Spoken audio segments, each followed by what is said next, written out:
విమానం ఒక్కసారిగా కుప్పకూలిపోయింది. ఈ ప్రమాదంలో మహారాష్ట్ర ఉప ముఖ్యమంత్రి అజిత్ పవార్ తో పాటు 5 సిబ్బందులు కూడా మృతి చెందడం జరిగింది. అత్యంత హృదయ విదారకమైన సంఘటన చెప్పాల్సి ఉంటుంది.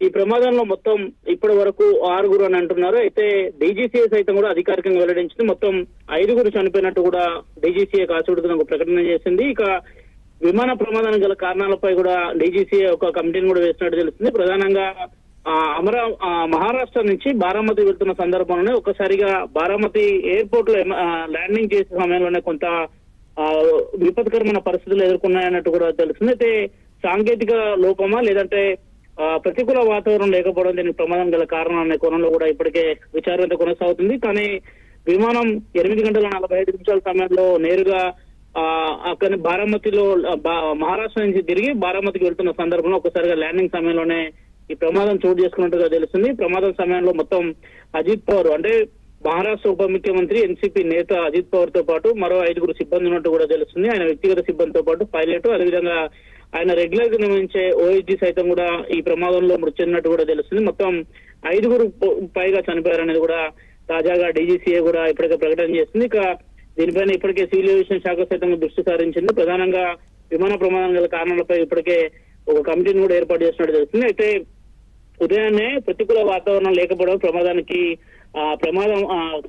కారణం అనేది కూడా కొంత స్పష్టంగా తెలుస్తుంది. ఎందుకంటే విమానం పడిపోయిన పరిసర ప్రాంతాలు చూస్తే పూర్తిగా కూడా మంచు దుప్పటిలాగా కప్పిపరిచిన ఆ ప్రదేశం అంతా కూడా పూర్తిగా అదే విధంగా కనిపిస్తుంది. కొంత వాతావరణం ప్రాబ్లం స్పష్టంగా కనిపిస్తుందని చెప్పాల్సి ఉంటుంది. అయితే ముంబై నుంచి బారామతి చార్టర్డ్ ప్లాన్ లో మొదట ప్రయాణం చేశారు. అందులో భాగంగానే మొదట అది ల్యాండింగ్ సమయంలోనే ఒక్కసారిగా ప్రమాదం జరిగింది. అయితే ల్యాండింగ్ సమయంలో పైలట్ సాంకేతిక లోపం తలెత్తిందా అనే కోణంలో చూసారా, లేదంటే ఒక్కసారిగా గ్రౌండ్ క్లియరెన్స్ సరిగా కనిపించకపోవడంతో ఫ్లైట్ ని ల్యాండ్ చేశారనేది కూడా తేలాల్సింది. అయితే క్రాషింగ్ బలంగా భూమిని విమానం ఢీకొట్టడంతో ఒక్కసారిగా మంటలు చెలరేయడంతో పాటు ఆటోమేటిక్ గా పూర్తిగా విమానం పేలిపోయిన దుస్థితి అయితే అక్కడ కనిపిస్తుంది. ఎందుకంటే ఎక్కడికెక్కడ కూడా తిరుగు పడిపోయిన శకటాలు అందరినీ కూడా కొంత భయాందోళన గురి చేస్తానని చెప్పాల్సి ఉంటుంది. ఒక్కసారిగా ఆ ప్రాంతంలో పడిపోవడంతో పాటు పెద్ద ఎత్తున ఒక బాంబు లాగా విస్ఫోటనం జరిగినట్టు కూడా తెలుస్తుంది. అనేక మంది స్థానికులు సైతం కూడా విమానం కూలిపోయిన స్థలానికి చేరుకొని ఒక్కసారిగా ఏం జరిగింది అనేది కూడా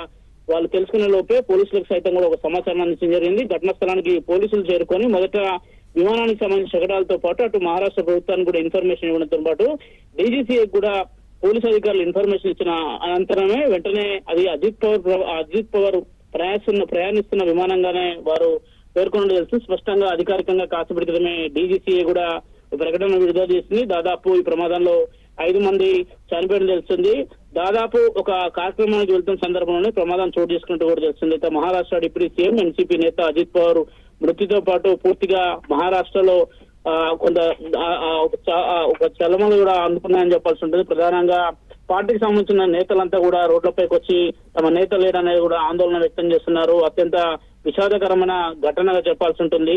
ఇటీవలనే ఎన్సీపీలో కీలకంగా అంటే శరద్ పవార్ పార్టీ అత్యంత కీలకంగా శరద్ పవార్ కి స్వయం కొడుకు వరుస అవుతారు. ప్రస్తుతానికి ఆయన శరద్ పవార్ పార్టీ నుంచి నేరుగా బయటికి వెళ్ళిపోయి ఎన్సీపీని తనకి ఇవ్వాల్సిన కూడా గతంలో అనేక రాజకీయ రగడ కూడా మహారాష్ట్రలో చూసాం. తాజాగా ఆయన ప్రయాణిస్తున్న విమానం ఒక్కసారిగా కూలిపోవడం అత్యంత బాధాకరమైన విషయం అని చెప్పాల్సి ఉంటుంది.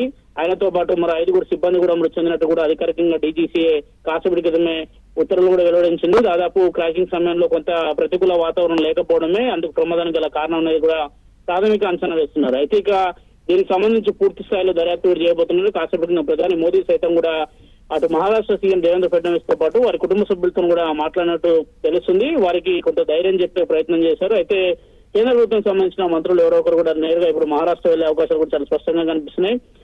అందులో భాగంగా బీజేపీలో అలయన్స్ లో భాగంగా ఆయన డిప్యూటీ సీఎం గా మహారాష్ట్ర డిప్యూటీ సీఎం గా కొనసాగుతున్నారు. బీజేపీకి అత్యంత సన్నిహితంగా కేంద్ర హోంమంత్రి అదేవిధంగా ప్రధాని మోదీకి సైతం కూడా అత్యంత సన్నిహితంగా అజిత్ పవార్ ఉంటారనేది కూడా అజిత్ పవార్ ఉంటున్నారు.